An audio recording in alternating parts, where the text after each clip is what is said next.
नमस्कार दोस्तों, आपका स्वागत है फैंटेसी नॉवल ऑडियो बुक में। आज हम लेकर आए हैं एक रोमांचक और रहस्यमयी कहानी जो आपको कल्पना की एक नई दुनिया में ले जाएगी।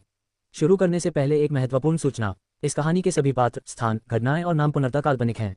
इनका किसी वास्तविक व्यक्ति, स्थान या घटना से कोई संबंध नहीं है। यदि कोई समानता पाई जाती है तो वह मात्र संयोग होगी। तो बिना किसी देरी के आइए शुरू करते हैं आज की शानदार कहानी। वो तुम्हारे लोग कौन कौन है वो? शुरुआती अभिवादन के बाद माइकल से बात करने वाले पहले व्यक्ति, उस बुजुर्ग व्यक्ति ने सावधानी से सोच समझकर हर शब्द का चयन करते हुए सवाल पूछे। माइकल को यह प्रयास थोड़ा मनोरंजक लगा, लेकिन साथ ही वह उस बूढ़े व्यक्ति के प्रति सम्मान की भावना को भी रोक नहीं सका। हालांकि माइकल को यह नहीं पता था कि साधकों की उम्र कैसे बढ़ती है, लेकिन उसे संदेह था कि यह आदमी अपनी उम्र से कहीं अधिक बूढ़ा दिखता है और वह पहले से ही बहुत बूढ़ा प्रतीत होता था। वे मेरे अपने लोग हैं, माइकल ने कुछ देर रुककर जवाब दिया। उन्होंने शुरू में अमर शब्द का प्रयोग करने पर विचार किया था, लेकिन ये शब्द बहुत ही विवादास्पद लगा, खासकर उन आम लोगों के लिए जिनका अलौकिक शक्तियों से पहला सामना शायद इसी घटना के दौरान हुआ हो। माइकल यह नहीं मानेगा कि उस व्यक्ति का नाइट होने का मतलब यह है कि वह अलौकिक दुनिया की पेचीदगियों से भलीभांति परिचित है। अगर सिर्फ उसके मरे हुए भेड़िए और नीला बंदर ही होते तो माइकल ईमानदार होने में जरा भी संकोच नहीं करता, लेकिन औक ने मामले को और जटिल बना दिया। पुरुष औरकों के विपरीत कवचहीन मादा औरकों की शक्ल सूरत इंसानों जैसी थी और उनकी हरे भूरे रंग की त्वचा और असामान्य बालों को छोड़कर वे लगभग इंसानों जैसी ही दिखती थीं। भारी कवच पहने हुए नर ऑर्क्स देखने में प्रभावशाली तो लग रहे थे, लेकिन राक्षसी नहीं। उन्हें मरे हुए कहना लोगों को यह मानने पर मजबूर कर सकता है कि उसने उन्हें जीवित करने के लिए मनुष्यों को मारा था, एक ऐसा निष्कर्ष जिस पर पहुंचना किसी के लिए भी मुश्किल नहीं था। मानव मन तथ्यों को तोड़ मरोड़ कर एक कथा के अनुरूप ढालने की अपनी क्षमता में अद्भुत है। माइकल को याद आया कि कैसे पृथ्वी पर उसके एक दोस्त का अपनी प्रेमिका से गलतफहमी के कारण रिश्ता टूट गया था। उसने उस पर बेवफाई का आरोप सिर्फ इसलिए लगाया क्योंकि उसने एक रात उसके संदेशों का जवाब नहीं दिया था। सच्चाई क्या थी? वह सो गया था। हालांकि सभी को सच्चाई पता थी, लेकिन उसने जो तर्क प्रस्तुत किया उससे उसका दृष्टिकोण लगभग तार्किक प्रतीत होने लगा। अंततः उनका सुलह हो गया और उन्होंने शादी भी कर ली, लेकिन इस घटना ने माइकल पर एक अमिट छाप छोड़ी। बाद में यह बात सामने आई कि वह उसके दोस्त के लगभग उदासीन रवैये से तंग आ चुकी थी और ये परखना चाहती थी कि क्या वह उसके लिए लड़ने लायक परवाह करता है या नहीं। औरत, खैर, दोनों पक्ष अपने अपने तरीके से हानिकारक थे। माइकल ने देखा कि बूढ़ा आदमी फिर से बोलने ही वाला था, लेकिन ये जानते हुए कि ज्यादा समय नहीं बचा है, उसने उसे बीच में ही रोक दिया। वे राक्षस किसी भी क्षण यहाँ आ सकते हैं, कृपया अंदर चले जाइए। बूढ़ा आदमी एक पल के लिए झिझका, उसकी सतर्क निगाहें आसमान पर टिकी रहीं, फिर उसने आखिरकार सिर हिलाया और माइकल के मरे हुए लोगों द्वारा बनाए गए बेलों से बने गुंबदनुमा आश्रयों में से एक में चला गया। अस्थायी आश्रय स्थल के अंदर भीड़भाड़ वाले और चिंतित बचे हुए लोगों के बीच भय स्पष्ट रूप से महसूस किया जा रहा था। माइकल को आश्चर्य हुआ कि समुदाय के एक महत्वपूर्ण हिस्से 48 लोगों ने उस पर भरोसा करने का फैसला किया था। अराजकता और रक्तपात के बावजूद 48 लोगों ने उसके मरे हुए सैनिकों की सुरक्षात्मक सीमा के भीतर रहने का विकल्प चुना था। ये बचे हुए लोगों के बिल्कुल विपरीत था, जो या तो अपने घरों में ही छिपे रहे, इस विश्वास के साथ कि वे वहां ज्यादा सुरक्षित हैं, या उनके पास अन्य कारण थे जिन पर माइकल ने विचार करना जरूरी नहीं समझा। जैसा कि उम्मीद थी, जिन अलौकिक शक्तियों ने पहले मदद की थी, उन्होंने बुद्धिमानी से अगले दौर में भाग न लेने का फैसला किया। हालांकि उनकी इंद्रियां माइकल की तुलना में कम परिष्कृत थीं, फिर भी वे हवा में बढ़ते तनाव को महसूस करने के लिए पर्याप्त रूप से तेज थीं। आकाश में व्याप्त अराजक ऊर्जा को स्वयं को प्रकट करने की आवश्यकता नहीं थी। उन्हें यह एहसास हो गया था कि जो चीज उन्हें पहले लगभग मार ही चुकी थी, वह महज एक प्रस्तावना थी। अंत में माइकल अपने मरे हुए साथियों के साथ अकेला खड़ा था, जो एक ऐसे समुदाय से घिरा हुआ था जो अब खून, लाशों, मानव और राक्षस दोनों और मुक्ति की आशा करने वालों की भयभीत फुसफुसाहट से भरा एक युद्ध क्षेत्र बन चुका था। ये किसी भी क्षण टूट जाएगा, माइकल ने बुदबुदाते हुए कहा। उसकी पैनी निगाहें आकाश में फैलती दरारों पर टिकी हुई थीं। हालांकि मुझे संदेह है कि दूसरी लहर बेहद शक्तिशाली होगी, लेकिन मैं अपनी सतर्कता कम नहीं कर सकता। शहर में राक्षस उमड़ रहे हैं और मुझे संदेह है कि अधिकांश क्षेत्रों में उनसे निपटने के लिए कोई सक्षम व्यक्ति मौजूद है। ये सोचकर उसकी रीढ़ की हड्डी में सिहरन दौड़ गई और उसके मन में समुदाय के द्वार के बाहर हुई तबाही की भयावह तस्वीरें उभर आईं। शायद इन सामुदायिक दीवारों के परे ही असली प्रलय छिपी हो। चारों ओर नजर घुमाते हुए माइकल ने आखिरी बार अपने परिवेश का जायजा लिया।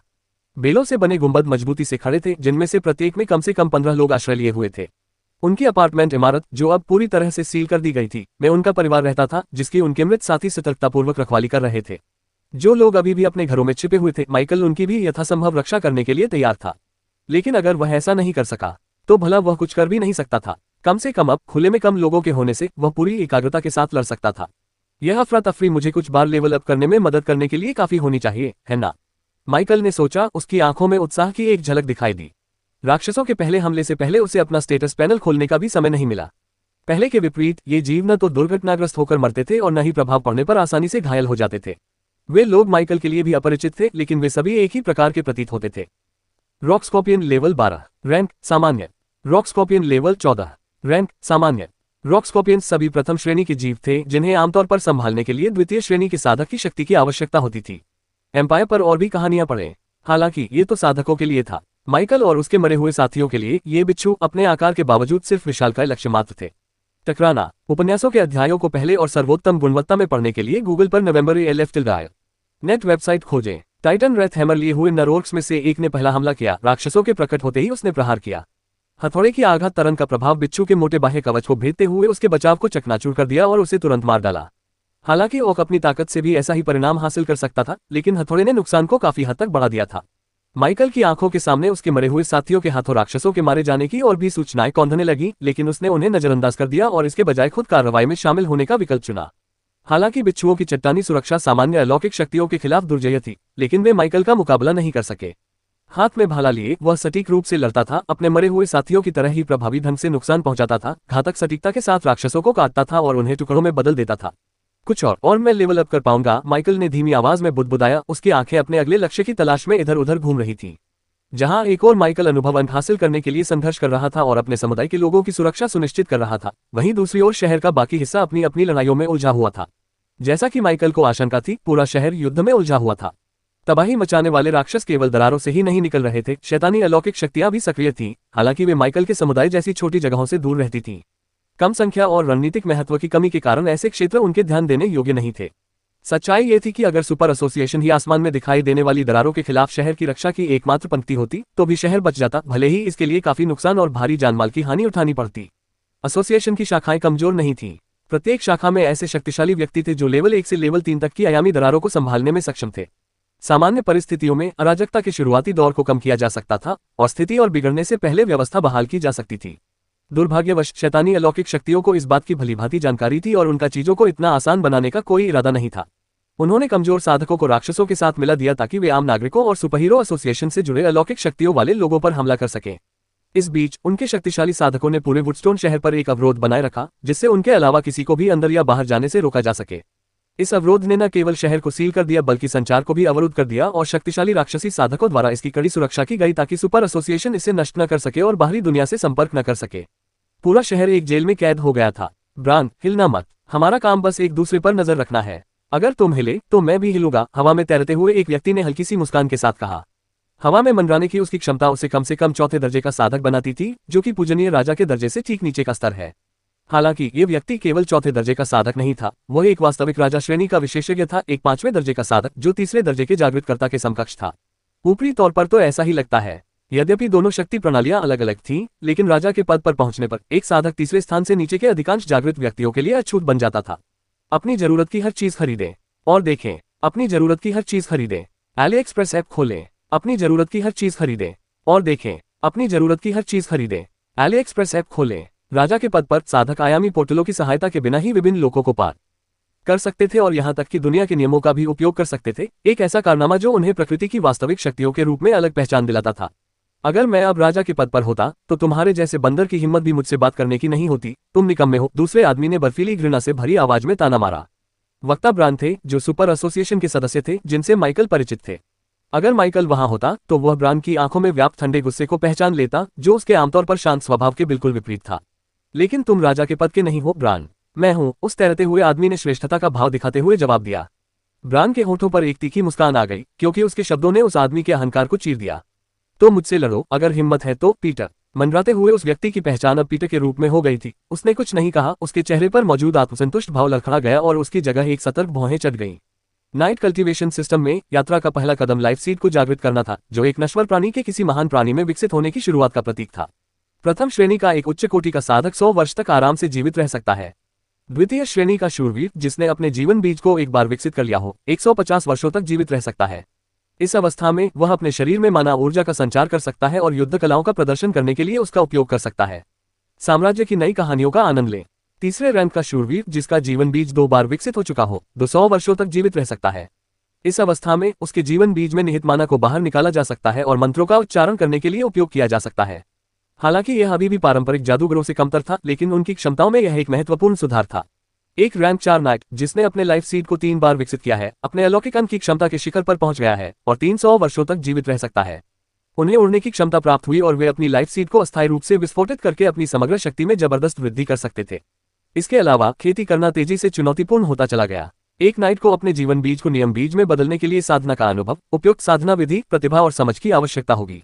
समझे गए कानून की मजबूती ने राजा स्तर तक पहुंचने पर उनकी शक्ति को निर्धारित किया, लेकिन साथ ही उनकी सफलता की कठिनाई को भी। उदाहरण के लिए ब्रान एक अर्धचरण राजा स्तर का साधक था जिसने एक शक्तिशाली नियम को समझ लिया था, लेकिन वह अपने जीवन बीज को नियम बीज में परिवर्तित करने में असमर्थ था। उपन्यासों के अध्यायों को पहले और सर्वोत्तम गुणवत्ता में पढ़ने के लिए गूगल पर नेट वेबसाइट खोजें। वह 50 वर्षों से इसी स्थिति में फंसा हुआ था। ये समय विश्वासघात से भरा हुआ था। 50 साल पहले उसके सामने खड़ा वह व्यक्ति जिसे ब्रान कभी दोस्त कहता था, ने उसे और फेडरेशन को धोखा दिया और रैंक 5 पर पहुंच गया, जबकि ब्रान की प्रगति स्थिर रही। क्या बात है, हमला करने की हिम्मत नहीं होती। ब्रान ने ताना मारा। उसकी आवाज तीखी और लगभग उपहासपूर्ण थी। अगर माइकल यहाँ ये सब देखने के लिए मौजूद होता तो वह बेहद हैरान रह जाता। क्या ये वही आदमी है जो कभी उदासीन प्रतीत होता था, मानो दुनिया का अंत भी उसे विचलित न कर पाए, और अब वह इस तरह व्यवहार कर रहा है। पीटर के माथे पर शिकन और गहरी हो गई, लेकिन वह स्थिर रहा, कोई हरकत नहीं की। हालांकि ऊपरी तौर पर वह ब्रान से अधिक बलवान था, पर 50 वर्षों के बाद वह जानता था कि बाहरी दिखावट धोखा देने वाली हो सकती है। शाश्वत अंगारों का नियम, यही ब्रान का नियम था, यही उसकी भयानक शक्ति का आधार था। अतीत में लड़ी गई अनगिनत लड़ाइयों से पीटर को इसके बारे में कुछ महत्वपूर्ण बातें समझ में आ गई थी। ये कानून बेहद शक्तिशाली था। शाश्वत अंगारों का नियम एक गहन और विनाशकारी अग्नि आधारित नियम था जो निरंतर जलने और अमर ज्वालाओं के सिद्धांतों में निहित था। साधारण अग्नि कानूनों के विपरीत ये केवल कच्ची विनाशकारी शक्ति पर केंद्रित नहीं था, बल्कि अग्नि के माध्यम से निरंतरता और पुनर्जनन की अवधारणा को समाहित करता था, जिससे ये निरंतर जलने और अमर ज्वालाओं की एक शक्ति बन जाती थी जो रचनात्मक और विनाशकारी दोनों थी। इस नियम द्वारा उत्पन्न ज्वालाएं कभी स्वतः नहीं बुझती थी, केवल साधक स्वयं या उच्च कोटि का कोई नियम ही उन्हें बुझा सकता था। ये ज्वालाएं न केवल भौतिक वस्तुओं को बल्कि शुद्ध ऊर्जा को भी भस्म कर देती थी, अपने संपर्क में आने वाली हर चीज को भस्म कर देती थी और अपने पीछे केवल राख छोड़ जाती थी। इससे भी बुरी बात यह थी कि ब्रान की तकनीकें जितनी देर तक जारी रहती थी, उतनी ही अधिक शक्तिशाली होती जाती थी। समय के साथ उसकी ज्वालाएं और भी गर्म, भयंकर और विनाशकारी होती गईं। यह एक भयावह नियम था जिसने उसे राजा स्तर के आधे चरण पर अटके रहने के बावजूद एक साधारण रैंक 5 साधक की शक्ति तक पहुंचा दिया था। लेकिन इसकी एक कीमत चुकानी पड़ी। कानून की अपार शक्ति ब्रान के शरीर के लिए असहनीय थी। यही कारण था कि वह अपनी उम्र से अधिक बूढ़ा दिखता था। इसने उनकी जीवन अवधि को कम कर दिया था, जो आमतौर पर उनकी इस अवस्था में कहीं अधिक लंबी होती है, और उनके द्वारा किए गए कानूनी कार्यों के निरंतर बोझ से यह अवधि क्षीण हो गई थी। फिर भी पीटर एक बात जानता था, अगर उसने पहले हमला नहीं किया तो ब्रान भी नहीं करेगा। ब्रान निस्संदेह मजबूत था, पीटर इस बात से इनकार नहीं कर सकता था, लेकिन अगर पीटर उससे लड़ने से पूरी तरह इनकार कर देता तो ब्रान उसे रोकने के लिए वह काफी मजबूत नहीं था। अगर उसने शहर को नष्ट करने का फैसला कर लिया तो उसे कोई नहीं रोक पाएगा। इसी निश्चितता ने पीटर को वर्षों तक आत्मविश्वास बनाए रखा था और पागल फीनिक्स को दूर रखा था। कम से कम पीटर को तो यही लगता था जब तक उसने ब्रान के अगले शब्द नहीं सुने। 5वें रैंक तक पहुंचने के 2 तरीके हैं। कुछ क्षण पहले तक आक्रामक दिख रहे ब्रान अचानक शांत हो गए और धीरे से बोलने लगे। उसका व्यवहार पूरी तरह से बदल गया, जैसा कि माइकल अच्छी तरह से जानता था। एक विचित्र शांति। वुडस्टोन से बहुत ऊपर, शून्य के सबसे बाहरी छोर पर, ब्रान पीटर के साथ हवा में मंडरा रहा था। उसकी निगाहें नीचे शहर पर टिकी हुई थी। तकनीकी रूप से ब्रान अभी भी 4थे रैंक का साधक था और शहर के चारों ओर बनी बाधा उसे बाहर रखने के लिए पर्याप्त होनी चाहिए थी। फिर भी वह ऐसा करने में विफल रही। इतने शक्तिशाली व्यक्ति के खिलाफ नहीं। पीटर के माथे पर शिकन और गहरी हो गई। उसे इस बात का जरा भी अंदाजा नहीं था कि ब्रान क्या करने जा रहा है, लेकिन उसके मन में बेचैनी की भावना घर करने लगी थी। सच कहूं तो वो इस कमीने का सामना करने के बजाय किसी और का सामना करना पसंद करेगा। दुर्भाग्यवश जब तक उसे यह एहसास हुआ कि मैड फीनिक्स उनकी रक्षा के लिए यहाँ मौजूद है, जबकि फेडरेशन को उनके बारे में पता चल चुका था, तब तक रास्ता बदलने में बहुत देर हो चुकी थी। ये ऑपरेशन इतना महत्वपूर्ण था कि इसमें उनकी व्यक्तिगत शिकायतों को दखल देने देना संभव नहीं था।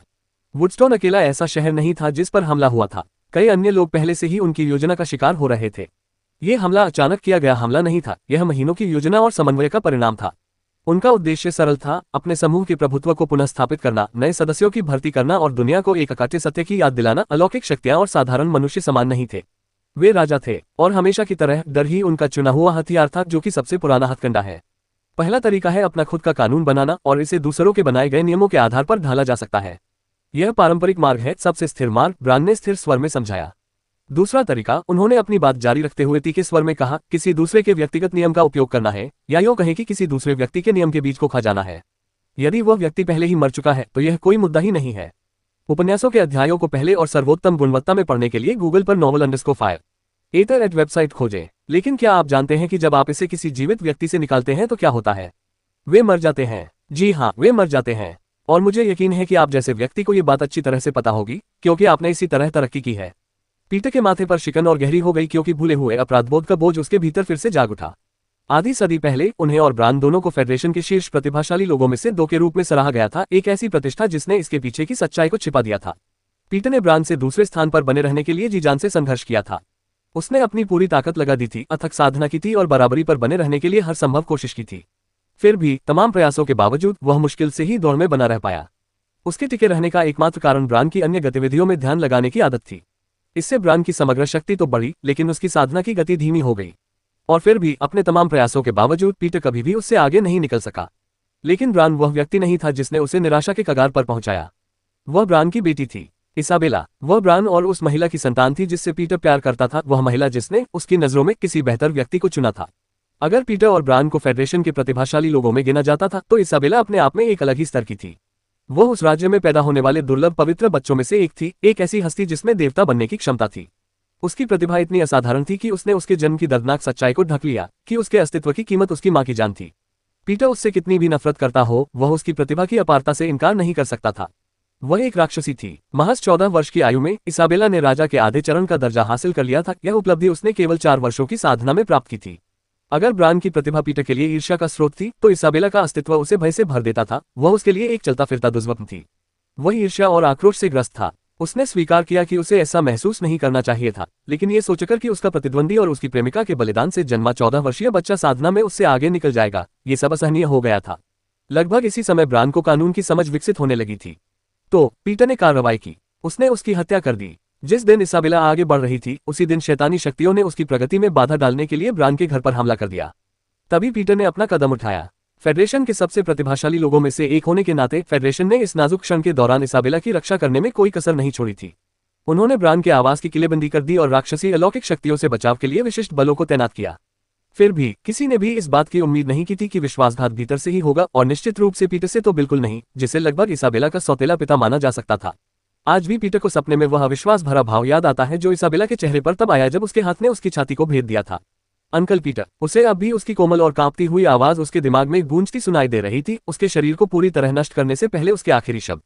उसके अस्तित्व का एकमात्र निशान वह विधि बीज था जो उसने ले लिया था, उसका विधि बीज। एक ऐसा कानून जिसे वह समझ तो चुकी थी, लेकिन उसे कभी लागू करने का मौका नहीं मिला।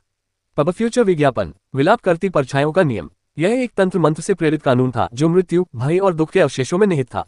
जिस बच्ची के बारे में उसने हमेशा ये कल्पना की थी कि वह किसी परीक्षा की राजकुमारी की तरह जीवन जीती होगी, उसके लिए इस तरह के अंधकार को समझना ये दर्शाता है कि उसकी भी एक कहानी है, एक ऐसी कहानी जिसे कोई कभी सच में नहीं जान पाएगा।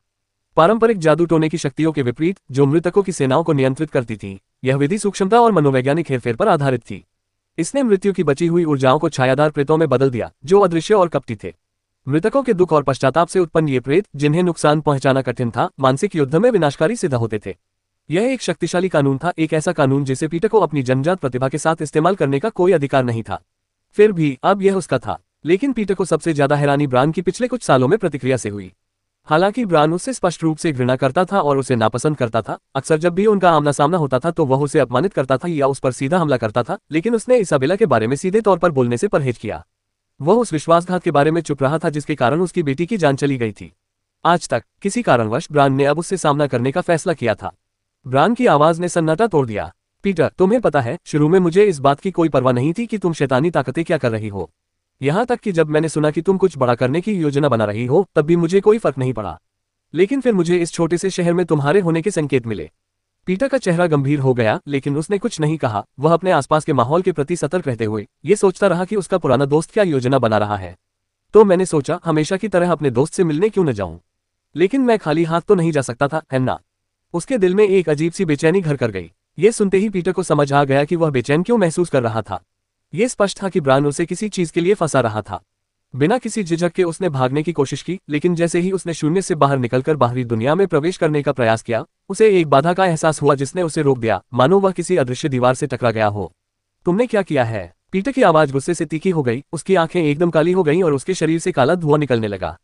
दूसरी ओर ब्रान अब नीली लिप्टों में लिपटे एक मानव आकृति की तरह दिखाई दे रहा था, जो एक जबरदस्त उपस्थिति का अनुभव करा रहा था। एक गरिमा और शालीनता के साथ उन्होंने धीरे धीरे अपने हाथ में टेनिस बॉल के आकार की एक वस्तु उठाई। यह देखने में एक साधारण पत्थर का प्रतीक लग रहा था, लेकिन पीटर ने इसे तुरंत पहचान लिया। वॉइडलॉक सिगिल। कमीने, तुम्हारे पास उसका खजाना कैसे आया? पीटर की आंखें चौड़ी हो गईं। ब्रान के होठों पर धीरे धीरे एक बेपरवाह मुस्कान फैल गई, फिर भी उसकी आवाज नर्म बनी रही। ये सरल है। जिस व्यक्ति ने सब कुछ खो दिया है, उसका एकमात्र मूल्य वह स्वयं है। और मेरे लिए ऐसे मूल्य का क्या अर्थ है जब मुझसे सब कुछ छीनने वाला जीवित है? उन्होंने अपने ही प्रश्न का उत्तर दे दिया, कुछ नहीं। पीटर ने चारों ओर नजर घुमाई तो उसका दिल बैठ गया। जिस स्थान पर वे तैर रहे थे वह परिवर्तित प्रतीत हो रहा था, फिर भी हवा में एक स्पष्ट बदलाव महसूस हो रहा था। कभी विशाल और असीम लगने वाला वह शून्य अब संकुचित सा प्रतीत होता था। क्या तुम्हें सच में लगता है कि तुम्हारी ये छोटी मोटी चालें मुझे रोक पाएंगी? पीटर ने व्यंग्य करते हुए कहा, हालांकि उसकी आवाज में हमेशा की तरह आत्मविश्वास नहीं था। उसके चारों ओर फैली काली धुंध उमड़ पड़ी, जिससे प्रेत जैसी आकृतियां बन गईं जो फुफकारती और विलाप करती थी। उनकी चीखें उस बंद शून्य में गूंज रही थी। ब्रान हंसा, लेकिन उसकी हंसी में हास्य का कोई भाव नहीं था। तुम्हें पकड़ूं? ओह पीटर, तुम गलत समझ रहे हो। ये तुम्हारे लिए जेल नहीं है। उसकी आंखों में ऐसी तीव्रता थी कि पीटर सहम गया। ये तुम्हारी कब्र है। ब्रान की आभा के बाहर की ओर विस्फोट होने से तापमान तेजी से गिर गया और उसकी शक्ति के भार से शून्य कांप उठा। उसके चारों ओर तेज और अटूट लपटें भड़क उठी, जिससे अंधेरा आसमान नीले और गहरे नीले रंग के रंगों से रंग गया। अंगारे एक विचित्र सुंदरता के साथ नाच रहे थे। उनकी गर्मी शून्य में भी स्पष्ट रूप से महसूस हो रही थी। पीटर की आंखें चौड़ी हो गईं। वह मजाक कर रहा होगा। तुम इटर्नल एम्बर्स को ज्यादा देर तक नहीं संभाल सकते, पीटर ने लड़खड़ाती आवाज में कहा। यह तुम्हें मार डालेगा। ब्रान ने कंधे उचकाए। उसकी आग और तेज हो गई। शायद, लेकिन आपको ऐसा क्यों लगता है कि यहाँ मरने वाला मैं अकेला ही हूँगा? पीटर के दिमाग में तरह तरह के विचार आने लगे। वह ब्रान को लापरवाह तो जानता था, लेकिन ये तो पागलपन था। ये नाम मैड फीनिक्स वाकई उनके नाम के अनुरूप था। क्या तुम बदला लेने के लिए अपनी जान कुर्बान करने को तैयार हो? ब्रान का चेहरा गंभीर हो गया और पहली बार पीटर ने उसके शांत मुखौटे के पीछे छिपी गहरी पीड़ा को देखा। ये सिर्फ बदला नहीं है पीटर, ये न्याय है इसाबेला के लिए। विलाप करती हुई परछाइयां आगे बढ़ी, लेकिन शाश्वत अंगारों ने जवाब में दहाड़ मारी और उन्हें अपने लक्ष्य तक पहुंचने से पहले ही भस्म कर दिया। दोनों सेनाओं के बीच भीषण झड़प हुई और युद्ध के तनाव से अंतरिक्ष कांप उठा। पीटर ने दांत पीसते हुए कहा, हर गुजरते पल के साथ उसका आत्मविश्वास डगमगाता जा रहा था। तुम्हें लगता है कि तुम मुझे मार सकते हो? तुम तो बस आधे अधूरे राजा हो। पब फ्यूचर विज्ञापन, और फिर भी तुम यहाँ डर के मारे भाग रहे हो। ब्रान ने पलटवार किया। उसकी आग और भी तेज हो गई। पीटर, इस बात को मान लो, तुमने भले ही उसका कानून चुरा लिया हो, लेकिन उसे सही ढंग से इस्तेमाल करने की ताकत तुम्हारे पास नहीं है। उसके बिना तुम कुछ भी नहीं हो। जैसे ही उसने बोलना समाप्त किया, ब्रान ने कानूनी दांवपेच से सीधे उस पर हमला कर दिया। कानून प्रकृति के नियमों का मूर्त रूप थे, वह आधार जिस पर दुनिया चलती थी। अलौकिक शक्तियों वाले लोगों के लिए वे दुनिया को समझने और उसके साथ एक होने की कुंजी थे। कानूनी कौशल ऐसी तकनीकें थी जो किसी अलौकिक शक्ति की अपने कानून पर महारत और समझ को प्रदर्शित करती थी। ये कौशल या तो व्यक्तिगत रूप से विकसित किए जा सकते हैं या किसी अन्य व्यक्ति की समझ के खाके से सीखे जा सकते हैं। भक्षण की ज्वाला, इस कानूनी कौशल के पीछे का सिद्धांत सरल होते हुए भी भयावह था। आग न केवल जलाती है, बल्कि सब कुछ भस्म कर देती है। हालांकि यह विचार अग्नि सुरक्षा कानूनों में आम था, लेकिन ब्रान के शाश्वत अंगारों के नियम से जुड़ा होने पर यह विशिष्ट रूप से चरम था। ब्लेज ऑफ डेवोरल द्वारा उत्पन्न अग्नि केवल झुलसाती नहीं थी, यह अपने रास्ते में आने वाली किसी भी प्रकार की ऊर्जा या सामग्री को खोजकर भस्म कर देती थी। इसका सिद्धांत हर चीज को अटूट लौ में समाहित कर लेने और अपने पीछे केवल शून्यता छोड़ देने के इर्द गिर्द घूमता था। ब्रान के हाथ के ऊपर नीली लिप्टों का एक गोला प्रकट हुआ, जिसकी गर्मी इतनी तीव्र थी कि आसपास का शून्य लहरों की तरह हिलता और मुड़ता हुआ प्रतीत हुआ। बिना किसी झिझक के उसने उसे पीटर की ओर फेंक दिया। पीटर, जो इस विनाशकारी कदम से भलीभांति परिचित था, ने तुरंत प्रतिक्रिया दी। उनकी विलाप छाया की विधि जीवंत हो उठी। एक तेज गति से उसने अपने कानून से जुड़ी एक कुशलता का आह्वान किया। फैंटम एबिस, उसके चारों ओर की परछाइयां उमड़ पड़ी, जिससे एक विशाल भंवर बन गया जिसने आसपास की ऊर्जा को, जिसमें आगे बढ़ती हुई लपटें भी शामिल थीं, अपनी ओर खींच लिया। नीली आग ने भयंकर प्रतिरोध किया, लेकिन खाए और गहरी और अधिक अंधकार में और अधिक दमनकारी होती गई, जो लपटों को अपनी गहराई में खींच ले गई। यदि वे समान स्तर पर होते तो ब्रान निस्संदेह विजयी होता। हालांकि कड़वी सच्चाई ये थी कि वह अभी भी केवल चौथे स्तर का साधक था। हालांकि उनके शाश्वत अंगारों के नियम ने उन्हें जबरदस्त फायदे प्रदान किए, लेकिन उनकी पदवी ने उन पर महत्वपूर्ण सीमाएं लगा दी। पीटर का विलाप छाया नियम ब्रान के शाश्वत अंगारों के नियम से स्वाभाविक रूप से श्रेष्ठ नहीं था। हालांकि उच्च स्तरीय साधक के रूप में पीटर की स्थिति ने उसके नियम को निर्विवाद रूप से श्रेष्ठ बना दिया। एक क्षण के लिए शून्य में सन्नाटा छा गया और दोनों कानून वर्चस्व के लिए आपस में भिड़ गए। फिर प्रकाश और अंधकार का एक विस्फोट हुआ। जब भक्षक की ज्वाला प्रेत रसातल के केंद्र से टकराए, परिणामस्वरूप उत्पन्न हुई तीव्र ध्वनि तरंग ने दोनों पुरुषों को हवा में उड़ा दिया और दोनों को ही अपने आप को स्थिर करने के लिए मजबूर होना पड़ा, क्योंकि उनकी शक्तियों के टकराव से शून्य कांप उठा था। ब्रान ने अपने होंठ से टपकते खून को पोंछा, उसकी आंखों में दृढ़ संकल्प की आग जल रही थी। दोबारा, बिना किसी झिझक के, ब्रान ने एक और हमला कर दिया। उस मनहूस दिन के बाद पहली बार वह अपने दुश्मन को घेरने में कामयाब हो गया था। वह मजबूत था, ब्रान ये जानता था, लेकिन वह अपनी सीमाओं को भी जानता था। इस लड़ाई के अंत तक हो सकता है कि वही मरने वाला हो, और इस छोटे से शहर में कदम रखते ही उसने इस परिणाम को स्वीकार कर लिया था। वह अपनी जान देने के लिए तैयार था। हर दिन वह अभी भी अपनी दिवंगत पत्नी और बेटी के सपने देखता था। उनके चेहरे उसे सताते थे, उनकी आवाजें उसे अपनी बेटी की मौत का बदला लेने में विफल रहने के लिए दोषी ठहराती थी। उसने देवत्व प्राप्त करने की इच्छा अपनी बेटी के लिए रखी थी, लेकिन जैसे जैसे वह प्रकृति को समझने के करीब आता गया, उसे एहसास होता गया कि वह वास्तव में कितना तुच्छ है। जब हाथापाई चल रही थी तो ब्रान के विचार उस लड़के की ओर चले गए जिससे वह कुछ ही दिन पहले मिला था। पहले तो उसे उस बदतमीज लड़के की कोई परवाह नहीं थी, लेकिन उसे वे लाशें बेचने के बाद कुछ बदल गया। जब लड़का लौटा तो उसके साथ एक ऐसी आभा थी जिससे ब्रान बहुत अच्छी तरह परिचित था। मृत्यु की ऊर्जा। इससे ब्रान के मन में विरोधाभासी भावनाएं उत्पन्न हुई, लेकिन वह उस लड़के से नफरत नहीं करता था। राक्षसी अलौकिक शक्तियों और दानवों जैसे प्राणियों के अलावा मृत्यु ऊर्जा के संपर्क में आने वाले लोग बहुत ही दुर्लभ थे। उपन्यासों के अध्यायों को पहले और उच्चतम गुणवत्ता में पढ़ने के लिए गूगल पर नॉवल F.I. नेट वेबसाइट खोजें। अपनी बेटी की तरह। हालांकि लड़का लालची और कुछ हद तक निर्मम प्रतीत होता था, शायद किसी अत्यावश्यक लक्ष्य से प्रेरित होकर ब्रायन उसकी तीव्र वृद्धि से प्रभावित हुए बिना नहीं रह सका। इससे उसे उसकी याद आ गई। हर चीज उसे उसकी याद दिलाती थी। वह सोचने लगा कि अगर वह अभी भी जीवित होती तो क्या होता।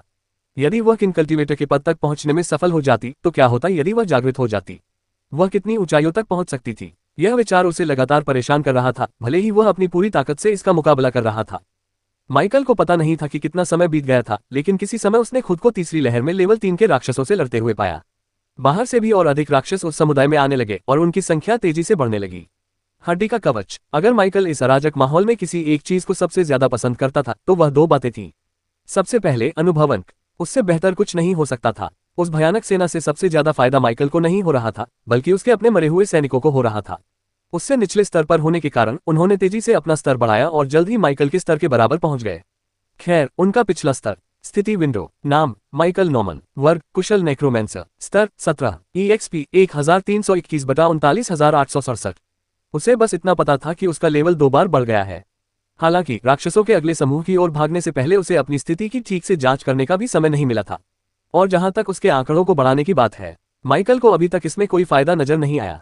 तीसरे रैंक के मॉन्स्टर ज्यादा से ज्यादा 20 लेवल के थे और भले ही तकनीकी रूप से उसका लेवल उनसे कम था, लेकिन उसे अपने किसी भी स्टैट्स को बढ़ाने की जरूरत महसूस नहीं हुई। ये जीव इतने कमजोर थे कि उन पर इस तरह की कार्रवाई करना उचित नहीं था। अगर वे सभी दुर्लभ श्रेणी के राक्षस होते तो स्थिति अलग हो सकती थी, लेकिन सौभाग्य से वे नहीं थे। उन सबका अंत करने के लिए उसके भले का एक ही वार काफी था। यदि एक स्लैश पर्याप्त नहीं होता तो दूसरा स्लैश समीकरण को संतुलित करने के लिए पर्याप्त होता। माइकल जिस दूसरी बात से खुश था वह थी उसकी प्रतिभा। पहले तो उसने केवल अपने भाले पर निर्भर रहने की योजना बनाई थी, चीजों को सरल और सीधा रखते हुए। लेकिन दूसरी लहर के दौरान जब लेवल 2 के रेत बिच्छू लगभग खत्म हो चुके थे, तब उनके मन में एक विचार आया। क्यों न इस अवसर का उपयोग उनकी कौशल क्षमता को बढ़ाने के लिए किया जाए। ऐसा नहीं था कि उसकी प्रतिभा बेकार थी। हाँ, माइकल इन राक्षसों से सिर्फ उनके अनुभवन की नहीं निकालने वाला था, वह प्रशिक्षण के माध्यम से उनसे मिलने वाले हर एक मूल्य को निचोड़ने वाला था। और उसने ठीक वैसा ही किया। चूंकि उनकी निष्क्रिय क्षमता भाला चलाना उनकी सबसे अधिक उपयोग की जाने वाली क्षमता थी, इसलिए स्वाभाविक रूप से इसमें सबसे अधिक ध्यान देने योग्य सुधार देखा गया। जैसे जैसे वह लड़ता गया, उसकी हरकतें और भी तेज और घातक होती गईं। अगर माइकल को ये जानकारी न होती कि समुदाय के बाहर हर मिनट लोग मर रहे हैं, तो शायद वह सोचता कि वह किसी स्वर्ग में है। भाला चलाने की कला। बुनियादी दक्षता 62%। भाला चलाने वालों के लिए भाला चलाने का कौशल एक मूलभूत कौशल है जो इस बहुमुखी हथियार पर उपयोगकर्ता के नियंत्रण, संतुलन और सटीकता को बेहतर बनाता है। ये भाला चलाने की भौतिक यांत्रिकी और व्यावहारिक समझ पर केंद्रित है, जिससे बुनियादी तकनीकों को निष्पादित करना आसान हो जाता है। हालांकि माइकल अपने भाला चलाने के कौशल में तेजी से हुई वृद्धि से खुश था, लेकिन वह थोड़ा असमंजस में भी था। कभी कभी ये कौशल प्रणाली का नकारात्मक पहलू था। इससे ये पता लगाना मुश्किल हो जाता था कि कोई व्यक्ति वास्तव में किस चीज में प्रतिभाशाली है। आम इंसान के लिए कौशल प्रणाली ने हर अवेकने को एक जीनियस जैसा बना दिया था। इसी वजह से माइकल खुद से चीजों पर सवाल उठाने लगा था। पहले तो उसने मजाक में दावा किया था कि उसे बहुत अच्छी समझ है, क्योंकि उसने इस कौशल को केवल इसके बारे में पढ़कर ही हासिल कर लिया था। लेकिन अब ऐसा लग रहा था कि उसका मजाक सच था। शायद वास्तव में उनके पास भाला चलाने की असाधारण समझ और प्रतिभा थी। बेशक उन्होंने अन्य संभावनाओं पर भी विचार किया था। क्या यह उनकी बढ़ती बुद्धिमत्ता का परिणाम हो सकता है? ये बात तर्कसंगत थी, लेकिन बुद्धिमत्ता मुख्य रूप से जादू से संबंधित कौशल या ज्ञान सीखने की क्षमता को प्रभावित करती है। फिर भी उच्च बुद्धि के दुष्प्रभाव के रूप में प्राप्त हुई उन्नत संज्ञानात्मक क्षमताएं भी उनकी प्रगति में योगदान दे सकती हैं। एक और संभावना ये थी कि भाला स्वयं ही महारत हासिल करने के लिए एक आसान हथियार था और कौशल प्रणाली ने इसे और भी आसान बना दिया। या शायद यह इन सभी कारकों के संयुक्त प्रभाव का परिणाम था। अंततः इससे कोई खास फर्क नहीं पड़ा। उपन्यासों के अध्यायों को पहले और सर्वोत्तम गुणवत्ता में पढ़ने के लिए गूगल पर novelfire.net वेबसाइट खोजें। कारण चाहे जो भी हो, वह मजबूत होता जा रहा था और यही काफी था। भाला चलाने की कला के अलावा उनके अन्य कौशल भी बेहतर हो रहे थे, कुछ अपवादों को छोड़कर। युद्ध के बीच में शेयर सेंसस का उपयोग करना मुश्किल था। दुर्भाग्यवश माइकल एक अंधे भालाधारी की तरह काम नहीं कर सकता था, जिसे एक ही समय में 2 स्थानों की दृष्टि हो और उसे अपने आसपास की निगरानी के लिए पूरी तरह से अपनी इंद्रियों पर निर्भर रहना पड़ता हो। फिलहाल तो यही स्थिति है। जहां तक अनडेड समनिंग और अनडेड रिवाइवल जैसी क्षमताओं की बात है, तो स्पष्ट कारणों से इनका उपयोग नहीं किया जा सकता था। हालांकि हाल ही में माइकल को एक कौशल विशेष रूप से प्रभावित करता हुआ दिखाई दिया था। एसिड शॉट बेसिक मास्टरी प्रवीणता 12.07%। एसिड शॉट उपयोगकर्ता को एक संक्षारक प्रक्षेपास्त्र दागने की अनुमति देता है जो सामग्रियों को पिघला देता है और लगातार क्षति पहुंचाता है। रेंज, इसे 5 मीटर तक लॉन्च किया जा सकता है। पहले तो माइकल को एसिड शॉट की उतनी अहमियत समझ नहीं आई थी, लेकिन अब उसे इसकी क्षमता का एहसास हो गया है। रासायनिक रूप से निर्मित घोल के विपरीत एसिड शॉट पूरी तरह से उसकी माना शक्ति से संचालित था, ऐसी माना शक्ति जो न केवल औसत मनुष्य की तुलना में 100 गुना अधिक थी बल्कि असाधारण रूप से शुद्ध भी थी। इस तरह की उच्च गुणवत्ता वाली माना ऊर्जा को ईंधन के रूप में इस्तेमाल करने पर इस कौशल के संक्षारक प्रभाव विनाशकारी थे। उसने इसे तब साबित कर दिया जब उसने इसका इस्तेमाल एक रेतीले बिच्छू पर किया, जो चट्टान जैसी मजबूत सुरक्षात्मक संरचना वाला प्राणी है। एसिड ने उसके कवच को इस तरह पिघला दिया मानो वह कागज हो। इसके अलावा हालांकि कौशल के विवरण में कहा गया था कि यह एक प्रक्षेप्य के रूप में काम करता है, माइकल ने पाया कि जब वह इसे मैन्युअल रूप से नियंत्रित करता है तो वह एक निरंतर धारा बना सकता है। इससे बेशक उसकी माना शक्ति काफी कम हो गई, लेकिन इससे कौशल में बहुमुखी प्रतिभा का एक और स्तर जुड़ गया। यह एक और उदाहरण था कि प्रणाली अक्सर कुछ चीजों की वास्तविक क्षमता के बारे में सब कुछ प्रकट नहीं करती है, और एसिड शॉट की एकमात्र ऐसा कौशल नहीं था जिसमें छिपी हुई गहराई थी। एक और हुनर था जिससे माइकल को तब से लगाव हो गया था जब से वह सामने आया था। बोन स्पीयर मध्यवर्ती महारत प्रवीणता 19.2%। बोन स्पीयर हड्डियों से बना एक तेज अलौकिक भाला प्रकट करता है जो दुश्मनों को भेदने में सक्षम होता है। यह 10 मीटर तक की दूरी तय कर सकता है। माइकल हमेशा से यह सोचता रहा था कि मध्यवर्ती दक्षता स्तर पर होने के बावजूद इस कौशल का दायरा इतना कम क्यों था। ऐसा तब तक था जब तक उसे इसकी वास्तविक प्रकृति का पता नहीं चला।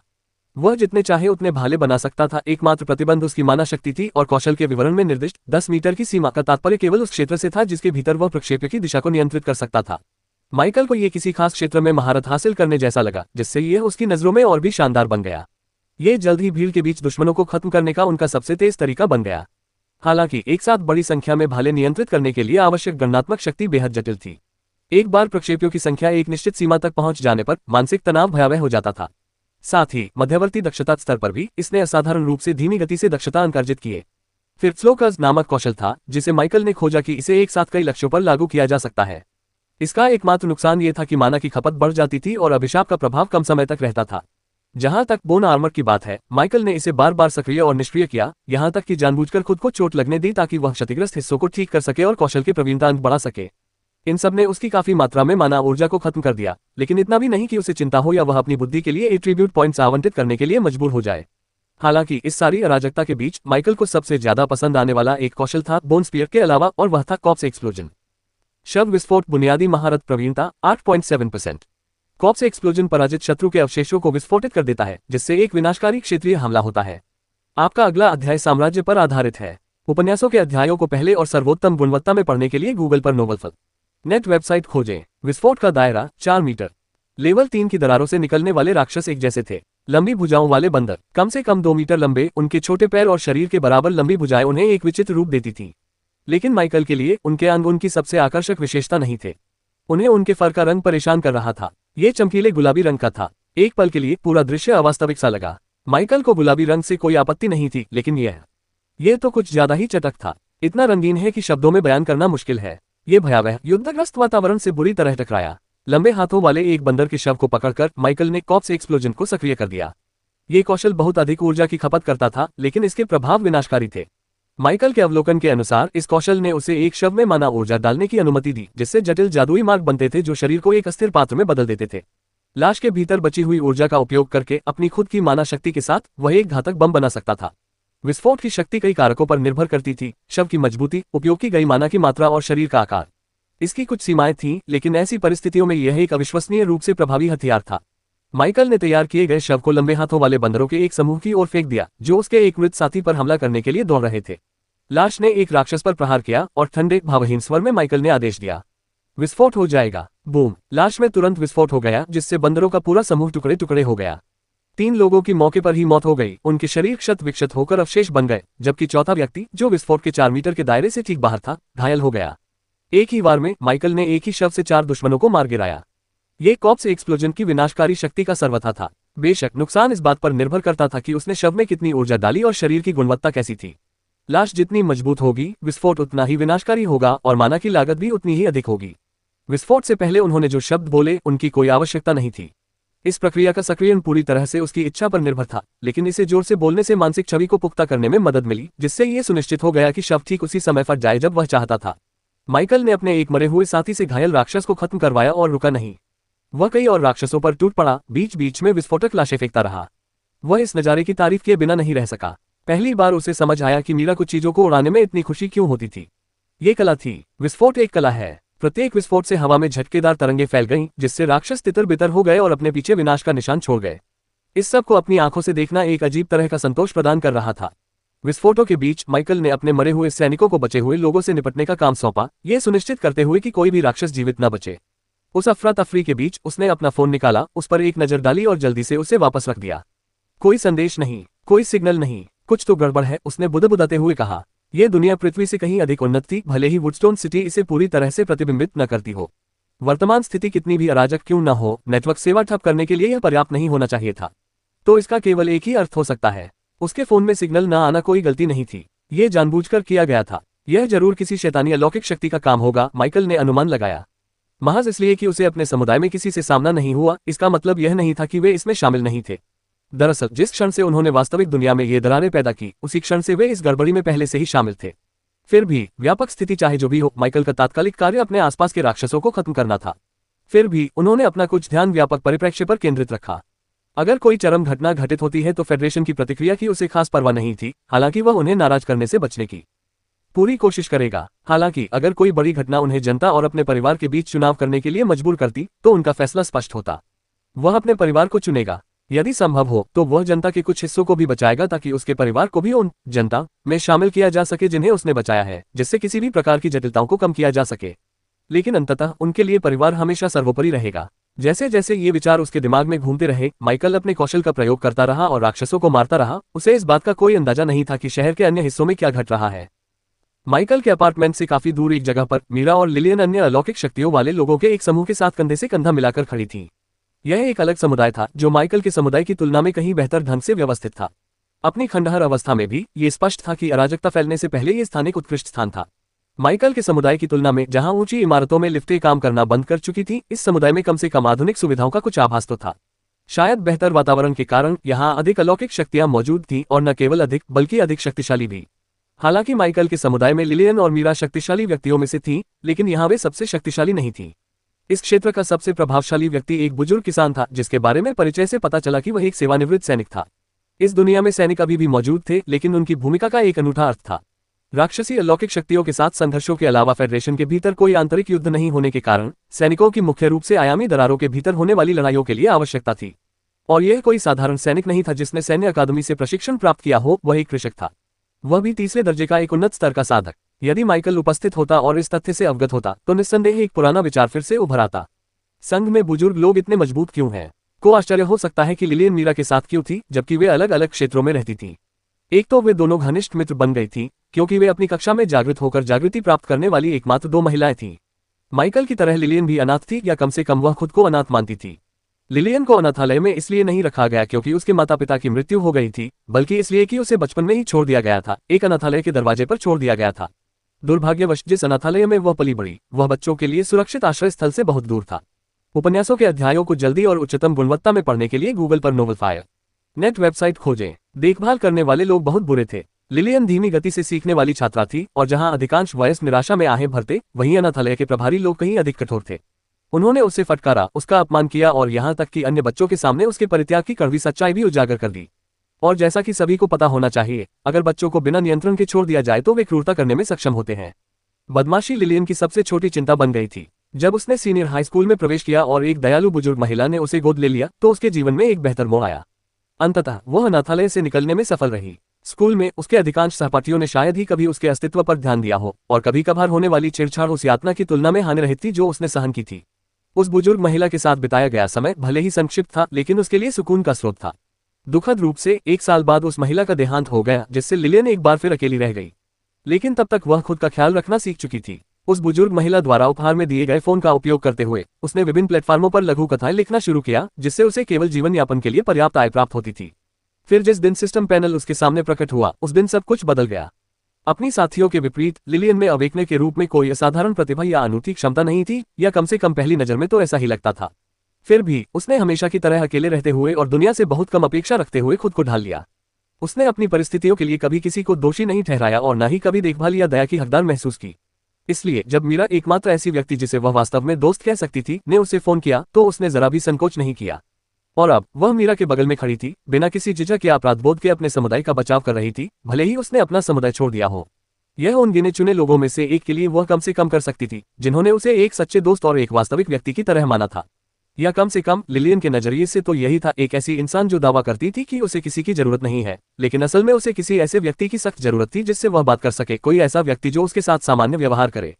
लड़की, क्या तुम्हारे पास वो कागज है? बूढ़ा किसान मीरा की ओर मुड़ा। माइकल के समुदाय के विपरीत यह क्षेत्र कम तबाह हुआ था और हताहतों की संख्या उल्लेखनीय रूप से कम थी। तीसरे रैंक के एक साधक की उपस्थिति, साथ ही 2 युवा जागृत व्यक्तियों जो अभी तक पहले रैंक तक नहीं पहुंचे थे लेकिन अपने आप में काफी शक्तिशाली थे, की मौजूदगी ने महत्वपूर्ण भूमिका निभाई। इसके अतिरिक्त कुछ अन्य अलौकिक शक्तियों ने भी रक्षा पंक्ति को मजबूत किया, लेकिन समुदाय की अपेक्षाकृत सुरक्षित स्थिति का असली कारण मीरा ही थी। मीरा ने कमजोर अलौकिक शक्तियों वाले प्राणियों के लिए भी अधिक प्रभावी ढंग से लड़ने का एक तरीका विकसित कर लिया था, और यह सब उन 2 संयोगवश जुड़े सूत्रों की बदौलत संभव हुआ था जिन्हें उसने लेवल 5 और 10 पर अनलॉक किया था। ताबीज। लेवल 5 पर मीरा ने ताबीज सूत्र अनुभाग को अनलॉक किया, जिससे उसे ताबीज से संबंधित अपने पहले 2 सूत्र प्राप्त हुए।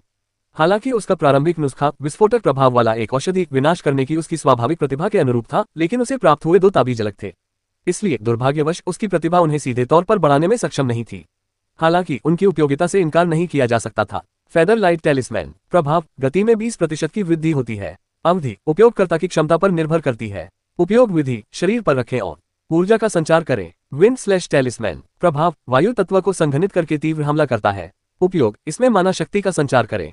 ताबीज, जादुई ग्रंथों की तरह युद्ध में रणनीतिक लाभ प्रदान करते थे।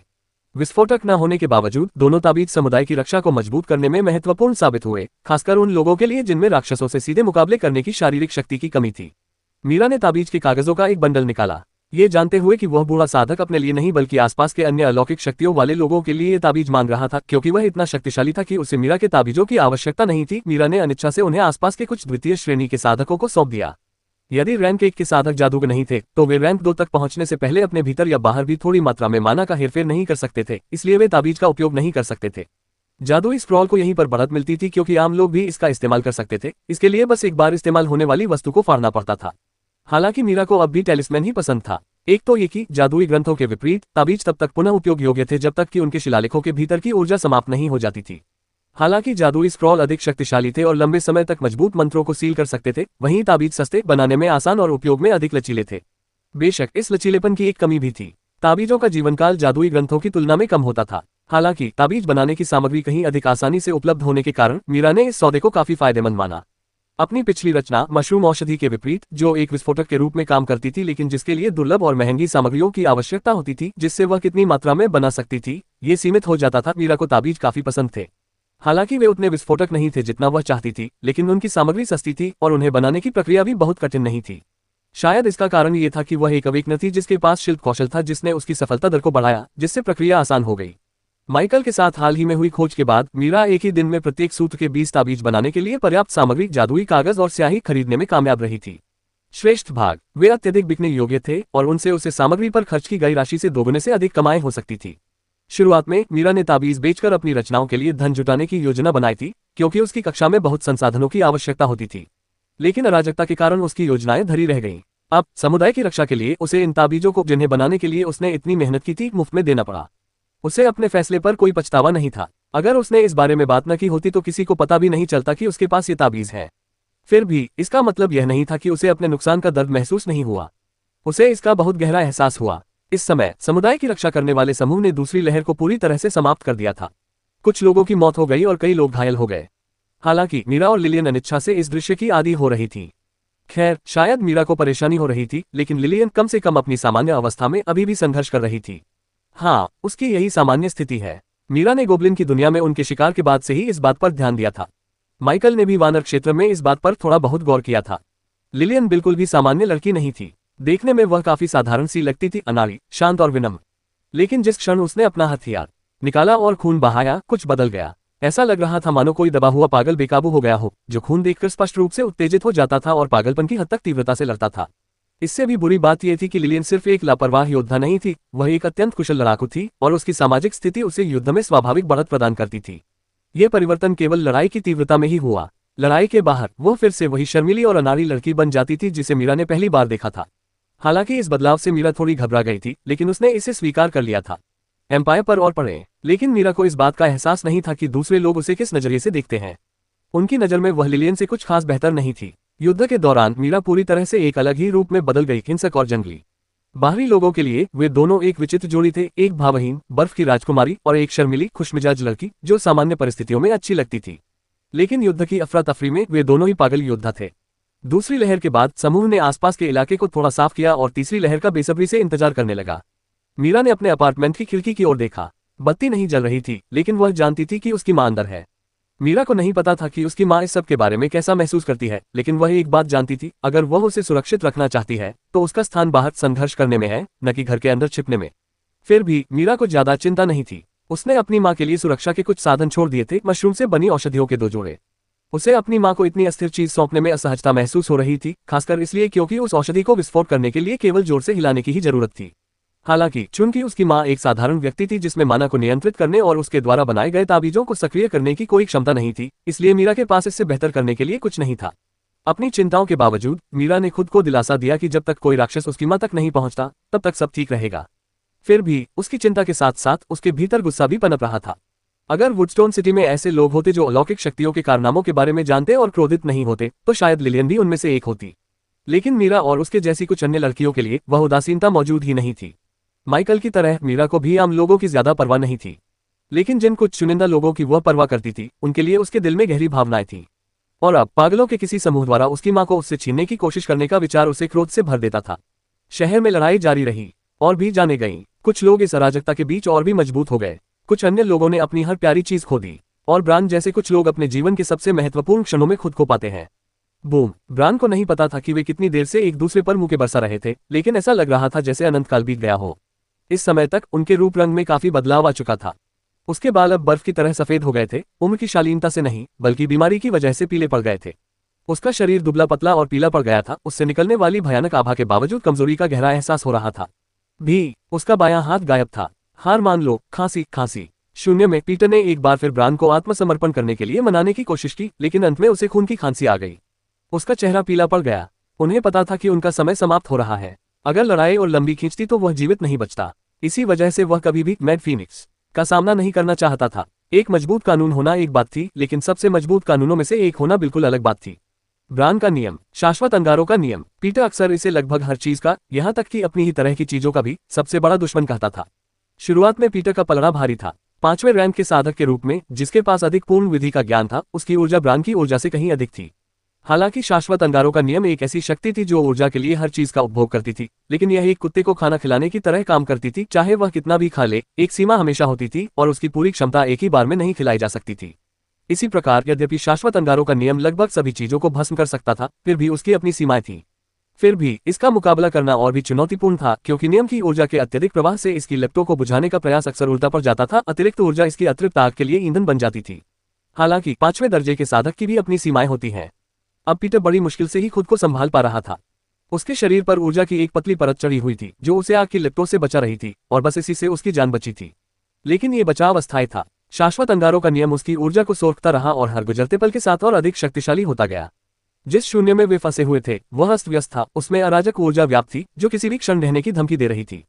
फिर भी ब्रान, जिसके पास एक ऐसा खजाना था जिससे वह भाग सकता था, ने वहां से जाने का कोई प्रयास नहीं किया। उनमें से एक की मौत यहीं होने वाली थी, और ब्रान ने पहले ही फैसला कर लिया था। नीली लिप्टों का सागर उसके चारों ओर घूम रहा था, और जब वह बोल रहा था तो उनकी चमक उसके दुबले पतले शरीर को रोशन कर रही थी। उनकी आवाज गहरी और शांत थी, उनके आसपास फैली अराजकता से अप्रभावित। क्या आपको पिछले 50 वर्षों में इसाबेला की हत्या करने का कभी पछतावा हुआ है? ब्रान को आखिरकार बोलते हुए देखकर पीटर को शुरू में राहत मिली थी। पहला बार होने के बाद से उन दोनों के बीच एक भी शब्द का आदान प्रदान नहीं हुआ था। ब्रान को उसकी ओर मुड़ते और उससे बात करते देख पीटर को लगभग यकीन हो गया कि वह पागल फीनिक्स उतना आत्मघाती नहीं था जितना वह दिख रहा था। हालांकि ये स्पष्ट था कि वह बहुत ज्यादा सोच रहा था, या यूं कहें कि बहुत जल्दी सोच रहा था। तुम किस तरह की बकवास कर रहे हो? पीटर ने आखिरकार गुस्से में कहा। उसके पास लगभग कोई ऊर्जा नहीं बची थी, और वह महसूस कर सकता था कि शाश्वत अंगारों के नियम की भयानक ज्वालाएं उसके करीब आ रही हैं। किसी भी क्षण अगर आग की लपटें उसके शरीर को छू लेती तो सब कुछ खत्म हो जाता। मृत्यु का भय उसे जकड़ रहा था, और जिन शब्दों की उसे उम्मीद थी वे नहीं निकले। ब्रान ने अपना सवाल दोहराया। क्या आपको पिछले 50 वर्षों में इसाबेला की हत्या करने का कभी पछतावा हुआ है? हालांकि उनकी आवाज भावहीन थी, लेकिन उनके बोलने के तरीके में कुछ खास बात थी। अगर पीटर ने ध्यान दिया होता तो शायद उसे पता चल जाता कि यह सवाल ब्रान के लिए कितना मायने रखता था। और ऐसा ही हुआ। ब्रान को उम्मीद नहीं थी कि इससे उनकी लड़ाई का नतीजा बदलेगा, लेकिन वह जानना चाहता था। वह जानना चाहता था कि क्या पीटर, वह दोस्त जिस पर उसने कभी भरोसा किया था, जिसके साथ हंसा था और जिसके साथ सब कुछ साझा किया था, अभी भी कड़वाहट और नफरत के नीचे कहीं मौजूद है। मैं उसकी परवाह क्यों करूं? क्यों? जिस औरत को तुमने मुझसे छीना है, उसकी बेटी की मुझे क्या परवाह होगी? लीरा ने तुम्हें क्यों चुना, मुझे क्यों नहीं? क्यों? तुम्हारी वजह से हमेशा सब कुछ तुम्हारे हिसाब से ही क्यों होता है? क्यों? तुम मुझसे इतने बेहतर क्यों हो? क्यों? एम्पायर के साथ और भी कहानियां खोजें। पीटर की आवाज लड़खड़ा गई और शब्द उसके मुंह से फूट फूट कर निकलने लगे, उसकी आंखों से आंसू बहने लगे। ब्रान ने कोई जवाब नहीं दिया। वह वहां चुपचाप खड़ा रहा, हर शब्द उसे तलवार की तरह चुभ रहा था। उन्हें पीटर की कड़वाहट का शक तो था, लेकिन उन्हें यह एहसास नहीं था कि यह कितनी गहरी है। उसके मन में यादों का सैलाब उमड़ आया। पहली बार ब्रान ने खुद से सवाल किया, क्या वह सचमुच एक अच्छा दोस्त था? लेकिन अब इससे कोई फर्क नहीं पड़ता था। पीटर के कारण चाहे जो भी हो, उसकी कड़वाहट चाहे जो भी हो, इससे इसाबेला की मौत को जायज नहीं ठहराया जा सकता। वह निर्दोष थी, उसे अपने पिता के कृत्यों के लिए मरने का हक नहीं था। ब्रान का दुख और गुस्सा पहले से कहीं ज्यादा भड़क उठा था। उसने पीटर की ऊर्जा पूरी तरह खत्म होने का इंतजार नहीं किया। भक्षण की ज्वाला, नहीं। पीटर चीख उठा, उसकी आवाज निराशा से भरी हुई थी। अलविदा दोस्त, ब्रान ने धीरे से कहा, और फिर आग की लपटों ने सब कुछ भस्म कर दिया। शुरुआत में युद्ध के दौरान अपने भीतर व्याप्त क्रोध से प्रेरित होकर ब्रान ने विजयी होने पर पीटर को धीरे धीरे जलाकर राख करने की योजना बनाई थी। लेकिन अंत में वह ऐसा करने की हिम्मत नहीं जुटा सका, अपने पुराने दोस्त के साथ तो बिल्कुल नहीं। इसके बजाय उसने पीटर को शीघ्र मृत्यु प्रदान की। यह दर्द रहित तो नहीं था, लेकिन यह त्वरित था। अगर पुनर्जन्म होता है तो मुझे उम्मीद है कि आपका अगला जीवन आपके लिए बेहतर होगा, ब्रान ने धीरे से कहा। उसका ध्यान कहीं और केंद्रित हो गया। हालांकि उसने पीटर के अस्तित्व को दुनिया से मिटा दिया था, लेकिन ब्रान ने वास्तव में उसकी हर चीज को नष्ट नहीं किया था। पूरी तरह से नहीं। दरअसल जो कुछ बचा था वह असल में कभी पीटर का था ही नहीं। इसाबेला, ब्रान ने फुसफुसाते हुए कहा, उसकी निगाहें उसकी हथेली में घूम रहे अंधेरे पर टिक गईं, एक कानून का बीज। इस छोटी सी वस्तु का उनके दिल के दो सबसे महत्वपूर्ण लोगों से जुड़ाव था। कानून का बीज एक अत्यंत दुर्लभ संसाधन था। इसके साथ शीर्ष रैंक 4 का साधक तुरंत रैंक 5 की ओर बढ़ना शुरू कर सकता है, जिससे यह अत्यधिक मांग वाला बन जाता है। इसका सेवन वे लोग भी कर सकते हैं जिन्होंने किसी नियम को समझ लिया हो, लेकिन अभी तक उसे अपने स्वयं के बीज में समाहित नहीं किया हो, जिससे उनकी प्रगति में तेजी आ सके। यहाँ तक कि रैंक 5 के किसान भी अपनी खेती में तेजी लाने के लिए ऐसे बीजों की चाह रखते थे। लेकिन ब्रान का इसे पारंपरिक अर्थों में इस्तेमाल करने का कोई इरादा नहीं था। ऐसा तब नहीं होना चाहिए जब यह उनकी बेटी से जुड़ा आखिरी ठोस संबंध हो। समय के साथ कपड़े और भौतिक संपत्ति खराब हो जाती थी। उन्हें सावधानीपूर्वक संरक्षित किया जा सकता था, लेकिन उनका महत्व कभी भी उस अन्न के महत्व के बराबर नहीं हो सकता था जो उनके हाथ में था। इससे मैंने तुम्हारा बदला ले लिया है इसाबेला। लीरा, मुझे माफ कर दो। पीटर, क्यों? अंत में हमेशा शांत रहने वाला ब्रान टूट गया और उसकी आंखों से आंसू बहने लगे। प्रतिशोध की खातिर उसने सब कुछ कुर्बान कर दिया था, लेकिन ऐसा करने से वह अड़चन जो उसे इतने लंबे समय से जकड़े हुए थी, धीरे धीरे दूर होने लगी। नफरत की बेड़ियों से मुक्त होकर रैंक 5 साधना के मार्ग में कभी रुकी हुई बाधा धीरे धीरे घुलने लगी। ब्रान के सिसकने की आवाज थमने के साथ ही उसके शरीर से एक भयावह आभा निकलने लगी। मुझे लगता है कि अब बस यही बचा है कि उनकी आवाज दृढ़ हो गई। भगवान बन जाओ। ये वही लक्ष्य था जिसका वादा उसने उन 3 लोगों से किया था जो उसके लिए सबसे ज्यादा मायने रखते थे। बहुत लंबे समय के बाद पहली बार ब्रान ने अपने भीतर सत्ता की भूख को फिर से जागृत होते हुए महसूस किया। उसने अपने हाथ में मौजूद विधि के बीज पर एक नजर डाली। शायद देवलोक में पहुंचने के बाद वह अंततः उस इच्छा को पूरा कर सके। दृढ़ निश्चय के साथ ब्रान शून्य में पालथी मारकर बैठ गया। उसके चेहरे पर दृढ़ संकल्प का भाव था। राजा का पद, सम्राट का पद, अर्धदेव का पद और यहाँ तक कि वह पद भी। मेरी यात्रा यहीं से शुरू होती है। जिस दिन अनगिनत जाने गई, उसी दिन एक फीनिक्स का पुनर्जन्म हुआ। एक ऐसा व्यक्ति जो अपने लक्ष्य को प्राप्त करने के लिए अपने रास्ते में आने वाली हर चीज को जलाकर राख कर देगा। शून्य से बाहर माइकल ने अपने चेहरे पर गहरी शिकन लिए अपने आसपास के वातावरण का जायजा लिया। राक्षसों की संख्या में लगातार कमी से यह स्पष्ट हो गया कि लेवल 3 की दरारें बंद होने लगी थी, लेकिन उनके द्वारा छोड़ी गई तबाही निर्विवाद थी। माइकल ने अपने पास मौजूद थोड़े समय में अराजकता को नियंत्रित करने के लिए हर संभव प्रयास किया। इसके बावजूद युद्ध क्षेत्र पहले से ही लाशों से भरा पड़ा था। मृत राक्षसों की भारी संख्या और आकार ने उस क्षेत्र को मृत्यु के एक भयावह परिदृश्य में बदल दिया था। उस बस्ती के चारों ओर बिखरे हुए मांस और खून के ढेर ऊंचे ऊंचे ढेरों में जमा हो गए थे। अब लड़ाई लाशों के ढेर और खून की नदियों के ऊपर लड़ी जा रही थी। हालांकि माइकल पर इसका कोई असर नहीं पड़ा था और यहाँ तक कि उसके आसपास मौजूद लाशों से उसे फायदा भी हुआ था, लेकिन इतनी सारी लाशों की मौजूदगी ने उसका ध्यान भटका दिया था। माइकल को लाशों का दृश्य परेशान नहीं कर रहा था, मानव शवों ने ही उसका ध्यान आकर्षित किया। माइकल ने इससे पहले कभी किसी मानव को मृत आत्मा के रूप में नहीं बनाया था। कुछ क्षणों के लिए जिज्ञासा ने उसे जकड़ लिया। वह सोच रहा था कि मानव से मृत प्राणी के विकास का स्वरूप कैसा होगा। यह उनकी सामान्य रचनाओं से किस प्रकार भिन्न होगा। क्या एक सामान्य मानव शव और एक साधक के शव में कोई अंतर होगा? उसके मन में कुछ शवों को अपने भंडारण स्थान में ले जाने का प्रलोभन कौन था? आखिर किसी को पता भी नहीं चलेगा। लेकिन जैसे ही यह विचार उसके मन में आया, माइकल को एक जोरदार झटका लगा।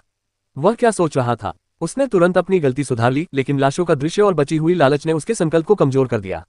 एक क्षण के लिए उसके विचार कहीं और भटक गए। मुझे आश्चर्य होता है कि वे शैतानी अलौकिक शक्तियां अब क्या कर रही होंगी। और वे कहाँ हैं? लेवल 3 की दरारें गायब होने के साथ ही माइकल लेवल 18 पर पहुंच गया। इस अफरा तफरी की शुरुआत से लेकर अब तक माइकल 3 बार लेवल अप कर चुका था। उसे समझ नहीं आ रहा था कि उसे कैसा महसूस करना चाहिए। क्या उसे खुश होना चाहिए कि आखिरकार उसे अपनी इच्छानुसार लेवल अप करने का मौका मिल गया, या फिर उन परिस्थितियों के लिए दोषी महसूस करना चाहिए जिनकी वजह से ऐसा संभव हुआ। एक पल के लिए माइकल को अपने सीने में भारीपन महसूस हुआ। हालांकि यह एहसास क्षणिक था और जल्द ही उसकी जगह एक गंभीर भाव आ गया। माइकल ने अपनी नजर आसमान की ओर घुमाई। दरारों की संख्या स्पष्ट रूप से कम हो गई थी और आसमान अब अधिक साफ और देखने में आसान था। लेकिन आसमान साफ होने से माइकल का मूड ठीक नहीं हुआ। इस बार बात लालच या प्रकट होने वाले राक्षसों की घटती संख्या की नहीं थी। नहीं, अब उसे राक्षसों के स्तर की चिंता थी। स्तर 4 के राक्षस। साधना शक्ति प्रणाली में तीसरे रैंक के बाद प्रत्येक उन्नति एक महत्वपूर्ण छलांग थी, उससे पहले के रैंकों की तुलना में कहीं अधिक। एम्पायर के साथ अपनी यात्रा जारी रखें। माइकल को अलौकिक शक्ति प्राप्त किए हुए अभी कुछ ही दिन हुए थे, इसलिए यह कहना मुश्किल था कि उसे बहुत कुछ पता था। फिर भी सुपर हीरोज एसोसिएशन के फोरम पर कभी कभार ब्राउज करने की बदौलत वह पहले से कहीं अधिक समझता था। हालांकि चौथे रैंक पर पहुंचने की बारीकियां उसके लिए अभी भी रहस्य थीं, लेकिन वह इसके महत्व को समझने के लिए काफी कुछ जानता था। तीसरे रैंक से चौथे रैंक तक की छलांग पिछली पदोन्नतियों की तुलना में कहीं अधिक कठिन थी, जो शक्ति में भारी अंतर को देखते हुए स्वाभाविक ही था। साधकों के लिए रैंक 4 न केवल अधिक शक्ति प्रदान करता है, बल्कि उड़ने की क्षमता, विस्तारित जीवनकाल और अधिक सीमाएं जैसी नई क्षमताएं भी प्रदान करता है। माइकल को सारी पेचीदगियों की पूरी जानकारी नहीं थी, लेकिन वह एक बात समझ गया था, दरारों से बाहर आने वाले राक्षस ताकत के मामले में बिल्कुल अलग स्तर पर थे। अवेकने की ग्रेडिंग प्रणाली में रैंक 4 के राक्षस रैंक 2 के राक्षसों के बराबर थे, जिसका अर्थ था कि रैंक 4 का राक्षस स्तर 26 से शुरू होता था। यह एक ऐसा स्तर था जिसे माइकल को भी गंभीरता से लेना पड़ा। वह ऐसा क्यों नहीं करेगा? ऐसे राक्षसों को नीचा देखने का तो उसे जरा भी अधिकार नहीं था। यह भी कहा जाता था कि साधना प्रणाली में राक्षसों का अगला स्तर, 5वां स्तर, और भी अधिक शक्तिशाली होता है। उसने जो फोरम पोस्ट पढ़े थे उनसे ज्यादा जानकारी नहीं मिली, लेकिन माइकल के पास यह मानने का पूरा कारण था कि 5वें स्तर का राक्षस 5वें स्तर के साधक की शक्ति के बराबर होता है। स्थिति को और भी बदतर बनाने वाली बात यह थी कि बिखरी हुई स्तर 4 की दरारों के ऊपर स्तर 5 की एक दरार मौजूद थी। पहली नजर में लेवल 5 की दरार आकार में अन्य लेवल 4 की दरारों के समान लग रही थी। हालांकि माइकल जानता था कि यह एक जैसी नहीं थी। उन्हें मौजूदा स्थिति के पीछे की कार्यप्रणाली समझ में नहीं आई, लेकिन ऐसा प्रतीत हुआ कि पहले 3 दौरों के दौरान स्तर 5 की दरार निष्क्रिय रही। फिर भी जैसे ही स्तर 4 की दरारें जनता के सामने आईं, स्तर 5 की दरार, जो पहले स्तर 4 की दरार के समान ऊर्जा उत्सर्जित कर रही थी, चौड़ी होने लगी और एक ऐसी अराजक ऊर्जा उत्सर्जित करने लगी जो अन्य दरारों से बिल्कुल अलग थी। माइकल को ऐसी एक दरार साफ दिखाई दे रही थी और उसे 2 और दरारों का हल्का सा आभास हो रहा था। इससे उसका बढ़ता तनाव कम नहीं हो रहा था। हालांकि मौजूदा लहर में लेवल 5 से ऊपर कोई रैंक नहीं दिख रही थी, लेकिन एक बात याद रखना महत्वपूर्ण था, जैसे जैसे दरारों की रैंक बढ़ती गई, उनके द्वारा छोड़े जाने वाले राक्षसों की संख्या कम होती गई। उपन्यासों के अध्यायों को पहले और सर्वोत्तम गुणवत्ता में पढ़ने के लिए गूगल पर एथर वेबसाइट खोजें। लेकिन हर दरार में सिर्फ एक ही राक्षस नहीं था। तो अगर वुडस्टोन सिटी में एक से अधिक लेवल 5 के राक्षस प्रकट हो जाए तो क्या होगा? दूसरों की रक्षा करने की क्षमता होने या न होने की बात को एक तरफ रखते हुए माइकल को खुद भी यकीन नहीं था कि वह जीवित बचेगा। लेवल 5 के मॉन्स्टर किंग रैंक कल्टीवेटर से मेल खाते थे, जो संयोगवश रैंक 3 अवेकने के साथ मेल खाते थे। माइकल को पूरी तरह से समझ नहीं आ रहा था कि यह प्रणाली इस तरह काम क्यों करती है, लेकिन उसने अनुमान लगाया कि इसमें कुछ सच्चाई जरूर होगी। स्वयं एक अवेकना होने के नाते वह केवल तीसरे रैंक के अवेकने की शक्ति की कल्पना ही कर सकता था। किसी साधक की तुलना उस रैंक से करना और किसी राक्षस की शक्ति का उससे मेल खाना, यह दर्शाता था कि ऐसे जीव कितने भयानक होंगे। इसी वजह से माइकल के चेहरे पर उदासी छाई हुई थी। दुर्भाग्यवश स्तर 5 की दरारों से निकलने वाली ऊर्जा तभी स्पष्ट रूप से दिखाई देने लगी जब स्तर 3 की दरारें गायब हो गईं। अगर माइकल को अराजकता की शुरुआत से ही लेवल 5 ट्रैक की मौजूदगी के बारे में पता होता, तो उसने अपने समुदाय की रक्षा करने के बजाय एक अलग तरीका अपनाया होता। क्या एसोसिएशन में कोई ऐसा व्यक्ति है जो लेवल 5 ट्रैक को संभाल सके? उसने मन ही मन सोचा, हालांकि उसकी उम्मीदें कम थीं।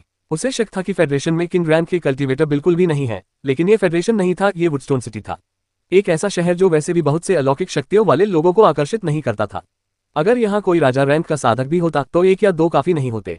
माइकल का दिमाग पूरी तरह से अस्त व्यस्त था। उसे समझ नहीं आ रहा था कि 5वीं स्तर की दरार इतनी अचानक कैसे आ गई। हालांकि उनका एक सिद्धांत था, शायद ये दरारें शुरू में असल में लेवल 5 की नहीं थीं। शायद किसी अज्ञात कारण से लेवल 4 की दरारें लेवल 5 की दरारों में बदल गई हो। माइकल को इस बात का संदेह इसलिए था क्योंकि हालांकि लेवल 5 की दरार लाल रंग की थी और उससे अराजक ऊर्जा निकल रही थी, जिससे पता चलता था कि वह टूटने के करीब थी, लेकिन ऐसा नहीं लग रहा था कि वह तुरंत फट जाएगी। इन मामलों में नौसिखिया होने के बावजूद माइकल को पूरा भरोसा था कि दरार कम से कम अगले 3 घंटों तक अपना कहर नहीं भर पाएगी। उस सीमित समय में भी तैयारी करने का समय था। फिलहाल उन्होंने अपना ध्यान वापस चौथे स्तर की दरारों पर केंद्रित कर लिया। उनसे पहले निपटना जरूरी था। चून की स्थिति में गंभीरता की आवश्यकता थी, इसलिए माइकल ने तुरंत अपने हाथ फैलाए और उन 2 मरे हुए लोगों को बुलाया जो पिछली लहरों से बच गए थे। इन दोनों ने पिछली 3 लहरों को पार करने का मजा नहीं लिया था और इस प्रक्रिया में संभावित अनुभव खो दिए थे। हालांकि अगर वह उन्हें शुरू से ही मैदान में ले आता तो ये कहना मुश्किल था कि कौन ज्यादा तबाही मचाता, अमर भाई या खतरनाक राक्षस। माइकल द्वारा उन्हें रोके रखने का एक और कारण था, उसके बाकी मरे हुए लोगों को केवल मजबूत होने के बजाय अपने वर्तमान स्तर के करीब बने रहने की आवश्यकता थी। वह प्रिंस के साथ किए गए अपने प्रयोग को भूला नहीं था। विकास से पहले जो मरे हुए प्राणी जितने शक्तिशाली थे, विकास के बाद वे उतने ही शक्तिशाली हो गए, कम से कम स्तरों के संदर्भ में। इसी वजह से लकी की जाति प्रिंस से ऊंची होने के बावजूद दोनों एक ही स्तर पर थे। प्रिंस उच्च स्तर पर 3 सितारा दुर्लभ श्रेणी के एंडेड में विकसित हो गया था, जबकि लकी केवल 11वें स्तर पर ही इसी श्रेणी तक पहुंच गया था। प्रिंस के साथ किए गए प्रयोग ने माइकल को अपने मरे हुए प्राणियों के विकास के मूल्य को अधिकतम करने का सर्वोत्तम तरीका समझने में मदद की। विकास से पहले उन्हें मजबूत बनाना ताकि विकास के बाद और भी अधिक शक्तिशाली मरे हुए प्राणी तैयार हो सके। यही सूत्र था। दुर्भाग्यवश पिछले कुछ दिनों में माइकल के पास अपने मरे हुए सैनिकों को मजबूत करने के लिए पर्याप्त समय नहीं था। उन्हें मजबूत बनाने के लिए अनुभव अंक चाहिए थे, जो माइकल के पास पर्याप्त मात्रा में नहीं थे। हालांकि भविष्य में ये स्थिति बदल जाएगी जब वह लगातार भागदौड़ की स्थिति से बाहर निकलकर अन्य गतिविधियों के लिए समय निकाल सकेगा। लकी और प्रिंस को देखते हुए, जो अब उसके सामने खड़े थे और अपनी शक्ल सूरत का जायजा लेने में व्यस्त थे, माइकल की आंखों में चिंता की एक झलक दिखाई दी। भाई निस्संदेह बलवान थे और उत्पत्ति भूमि में उसके प्रारंभिक स्थान के खंडहरों में उस भ्रष्ट प्राणी के साथ हुई लड़ाई से उबर चुके थे। लेकिन वे अभी अपनी चरम शक्ति पर नहीं लौटे थे और उनके शरीर में अभी भी कुछ छिपे हुए घाव थे। मौजूदा संकट को एक तरफ रख दे तो भी अगर वे अपनी चोटों को और खराब किए बिना इससे बाहर निकल आते हैं तो यह एक चमत्कार ही होगा। माइकल को संदेह था कि विकासवाद मरे हुओं को उनकी चरम अवस्था में वापस ला सकता है, यानी उन्हें ठीक कर सकता है, लेकिन ये केवल एक संदेह था, ऐसी कोई बात नहीं थी जिसकी वह पुष्टि कर सके। इसलिए ये सुनिश्चित करने के अलावा कि वे अपनी शक्ति का पूरी तरह से प्रयोग कर सके, उन्हें इस बात का भी ध्यान रखना था कि उनकी छिपी हुई चोटें और अधिक गंभीर न हो जाएं। उम्मीद है लेवल 4 के राक्षस ज्यादा ताकतवर नहीं होंगे, माइकल ने बुदबुदाते हुए कहा। आने वाले राक्षस कम से कम लेवल 26 के होंगे, लेकिन उनकी कठिनाई काफी हद तक उनकी जाति की रैंक पर निर्भर करेगी। यदि वे 1 तारा दुर्लभ श्रेणी के प्राणी होते तो प्रिंस, जो 3 तारा दुर्लभ श्रेणी का प्राणी था, और लकी, जो अब 1 तारा असाधारण श्रेणी का प्राणी था, उन्हें आसानी से हरा देते। लेकिन यदि वे प्रिंस की जाति श्रेणी के बराबर होते तो लड़ाई काफी कठिन हो जाती। एक और समस्या थी, विष प्रधान जीव होने के नाते प्रिंस और लकी अपने विष और पौधों को नियंत्रित करने के कौशल से बड़े क्षेत्रों में भीड़ को नियंत्रित करने में माहिर थे। हालांकि उनकी असली ताकत एकल इकाइयों के रूप में तैनात होने में थी। ये लड़ाई पिछली 3 लहरों की तरह आसान होगी या फिर कुछ कहीं ज्यादा भयावह रूप ले लेगी, ये जल्द ही पता चल जाएगा। अगर आने वाले सभी राक्षस केवल 1 सितारा दुर्लभ श्रेणी के जीव होते जिनका स्तर 26 होता तो माइकल उन्हें अपनी कच्ची ताकत से कुचल देता। लेकिन अगर वे उच्च श्रेणी के और उच्च स्तर के प्राणी होते तो उसके पास सावधानीपूर्वक लड़ने या भाग निकलने के अलावा कोई विकल्प नहीं होता। हालांकि माइकल को योजना बनाने या अपने विचारों को व्यवस्थित करने के लिए ज्यादा समय नहीं दिया गया था। जैसे ही उसने लकी और प्रिंस को बुलाया, 4थे स्तर की दरारों से राक्षस निकलने लगे। ये क्या हो रहा है? सब कुछ इतना अलग क्यों है? पिछली 3 दरारों के टूटने के दौरान अगली लहर से पहले हमेशा कुछ समय का विराम होता था, लेकिन तीसरी लहर के बाद चौथी लहर लगभग तुरंत ही आ गई, जिससे माइकल को आश्चर्य हुआ कि क्या कुछ असामान्य हो रहा है, जैसे कि स्तर 5 की दरार का प्रकट होना। जो भी हो, चलो बस इसे खत्म करते हैं, माइकल ने बड़बड़ाते हुए खुद को मजबूती से वहीं जमा लिया। लेवल 4 की दरारों से निकलने वाले राक्षसों का पूरा रूप सामने आ गया। क्या ये ग्रिफिन है? 4थे स्तर की दरारों से निकले राक्षसों ने माइकल को सचमुच चौंका दिया। उसे आसमान से जमीन पर गिरने वाले भयानक राक्षसों की आदत हो गई थी, जिससे उसे और उसके समूह को उन पर तुरंत हमला करने का मौका मिल जाता था। लेकिन इस बार कोई राक्षस जमीन पर नहीं गिरा। इसके विपरीत जो जीव प्रकट हुए वे हवा में उड़ने वाले थे। चील के पंख, चील के नुकीले पंजे, चील का सिर और पूंछ वाला शेर का शरीर। माइकल के दिमाग में तुरंत 2 संभावनाएं उभर आईं। पहला एक चिमेरा था, जो एक विकृत भयानक राक्षस था, और दूसरा एक ग्रिफिन था, एक ऐसा प्राणी जिसका जिक्र अक्सर इस दुनिया और पृथ्वी दोनों की काल्पनिक कहानियों में किया जाता है। उड़ने वाले इन राक्षसों को करीब से देखने पर ग्रिफिन शब्द ही इन्हें वर्णित करने के लिए सबसे उपयुक्त प्रतीत हुआ। हालांकि उन्हें चाहे जो भी नाम दिया जाए, एक बात निश्चित थी, वे राक्षस थे, और राक्षस विनाश के प्राणी थे। जैसे ही माइकल ने हवा में राक्षसों को देखा, उसके चेहरे पर एक भयानक भाव फैल गया। उफ, वे उड़ सकते हैं, उसने झुंझलाहट भरे स्वर में बुदबुदाया। उन पंख वाले गार्गोयल्स के खिलाफ थका देने वाली लड़ाई को अभी एक दिन भी नहीं बीता था कि अब एक और हवाई खतरा उसके सामने आ गया था। इन उड़ने वाले जीवों को देखकर उसका मनोबल जरा भी नहीं बढ़ा। एम्पायर के साथ अपडेट रहें। लेकिन माइकल को अपनी निराशा को समझने का मुश्किल से ही समय मिला था कि वास्तविकता सामने आ गई। दरारों से निकलने वाले राक्षस खून के प्यासे विनाशकारी जीव थे। उनका स्वभाव सीधा साधा था, जो भी उनके जैसा न हो उस पर हमला करना। विशेष रूप से नकारात्मक ऊर्जा से उत्पन्न न होने वाला कोई भी प्राणी उनका निशाना बन जाता था, चाहे वह कोई दूसरा राक्षस ही क्यों न हो। ग्रिफिन के प्रकट होते ही यह सर्वव्यापी शत्रुता स्पष्ट हो गई। 4थे स्तर की दरारें सीधे माइकल की बस्ती के ऊपर नहीं थी, लेकिन वे आसमान में काफी ऊपर थी, उसके ऊपर मंडरा रही थी। जैसे ही ग्रिफिन ने अपने लक्ष्य को देखा, वे बिना किसी झिझक के उनकी ओर झपटे। माइकल ही उनका एकमात्र निशाना नहीं था, कुछ ग्रिफिन अन्य स्थानों की ओर उड़ गए, जिससे संकेत मिलता है कि उसके समुदाय के बाहर भी कुछ जीवित बचे हुए थे। लेकिन लगभग 30 ग्रिफिन का सबसे बड़ा समूह सीधे उसी की ओर दौड़ा। ये जीव केवल माइकल पर ही प्रतिक्रिया नहीं दे रहे थे, वे उसके समुदाय के भीतर जीवन की घनी सघनता की ओर आकर्षित हो रहे थे। हालांकि कुछ ऐसे व्यक्ति जो भाग्यवश या माइकल की सुरक्षा के कारण पिछली लहरों से बच गए थे, आसपास बिखरे हुए थे, ग्रिफिन ने उन्हें पूरी तरह से नजरअंदाज कर दिया और इसके बजाय माइकल और जीवन के संकेतों के सबसे बड़े समूह पर ध्यान केंद्रित किया। उपन्यासों के अध्यायों को पहले और सर्वोत्तम गुणवत्ता में पढ़ने के लिए गूगल पर novelful.net वेबसाइट खोजें। राक्षसों के झुंड को सीधे अपनी ओर आते देख माइकल का दिल तेजी से धड़कने लगा। ग्रिफिन से निकलने वाली आभा बहुत शक्तिशाली थी, लगभग वैसी ही जैसी उसने पहले लड़े पंख वाले गार्गोयल से प्राप्त की थी। हालांकि राक्षसों के इन दोनों समूहों में एक महत्वपूर्ण अंतर था। गार्गोयल्स ने सोच समझकर दूर से हमला किया था, जबकि ये ग्रिफिन अपने भ्रष्ट दिमाग से ग्रस्त होकर लापरवाह थे और सीधे आमने सामने की लड़ाई में उतरने का विकल्प चुन रहे थे। ये बात माइकल को बिल्कुल ठीक लगी। आक्रमण करना। माइकल ने एक पल भी बर्बाद नहीं किया, उसकी आवाज गूंज उठी और उसने अपने मरे हुए सैनिकों को आने वाली भीड़ से लड़ने का आदेश दिया। हालांकि ऐसा लग रहा था कि माइकल अपने सभी मरे हुए साथियों को संबोधित कर रहा था, लेकिन सच्चाई इससे कोसों दूर थी। शुरू से ही उसकी निर्भरता हमेशा लकी और प्रिंस पर ही रही थी। बाकी लोग हालांकि उपयोगी थे, लेकिन इन दोनों की अपार शक्ति के आगे कुछ भी नहीं थे।